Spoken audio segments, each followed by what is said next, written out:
Court जब परिस्थितिजन्य साक्ष्यों के ऊपर कोई जजमेंट सुनाती है तो उसको बहुत ही सावधानी और बहुत ही सतर्कता रखनी होती है। परिस्थितिजन्य साक्ष्य से रिलेटेड इंसिडेंट क्या हो सकते हैं, जैसे जो डाउरी डेथ का केस होता है उसमें क्या होता है, उसमें किसी पर्सन ने घटना को कारित करते देखा नहीं होता है।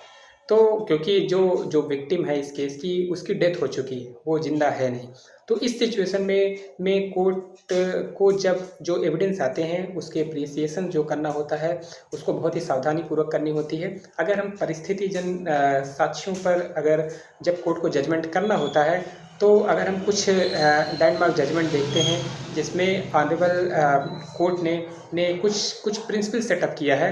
जैसे परिस्थितिजन्य साक्ष्यों पर अगर हम केस लॉज देखते हैं तो सबसे जो पॉपुलर केस अगर जो समझ में आता है वो यही है कि Sharad Birdhichand versus state of Maharashtra. I think 1984 की बहुत लैंडमार्क जजमेंट है जिसमें कोर्ट ने बहुत डिटेल तरीके से बताया है कि परिस्थितिजन्य साक्ष्यों पर जो भी घटना होती है उसको उसके जजमेंट के समय कोर्ट को किस बातों को ध्यान रखना होता है। और भी जजमेंट हैं, Shantabai and another versus state of Maharashtra राज्य के 2008 के जजमेंट हैं, या फिर और भी जजमेंट हैं जैसे Harish Mohan Das Rajput versus state of Maharashtra, ये आई थिंक 2011 के जजमेंट है।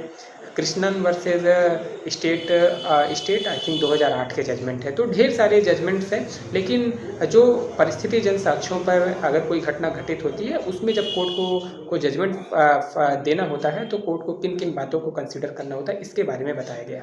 तो डेफिनेटली हम उसका जो कंक्लूज़न है वो कंक्लूज़न हम आपके सामने डिस्कस करते हैं कि एक्चुअली अगर हम थोड़ा सा और डिस्कस करें जो शरद Birdhichand versus state of Maharashtra का है जो 1984 का, उसमें 5 गोल्डन प्रिंसिपल्स कोर्ट ने बताया है कि while court dealing the circumstances based of evidence incident then particular court must be very aware and court must be follow the some of the principles. वो कौन कौन सी प्रिंसिपल्स है उसके बारे में हम थोड़ा सा डिस्कस करने की कोशिश करते हैं।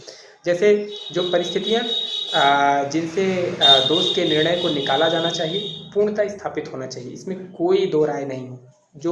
जो परिस्थितियाँ, मैं फिर से रिपीट कर दे रहा हूँ, जो परिस्थितियाँ जिनसे दोष के निष्कर्ष को निकाला जाना चाहिए पूर्णतः स्थापित होनी चाहिए, ये पहला प्रिंसिपल्स है।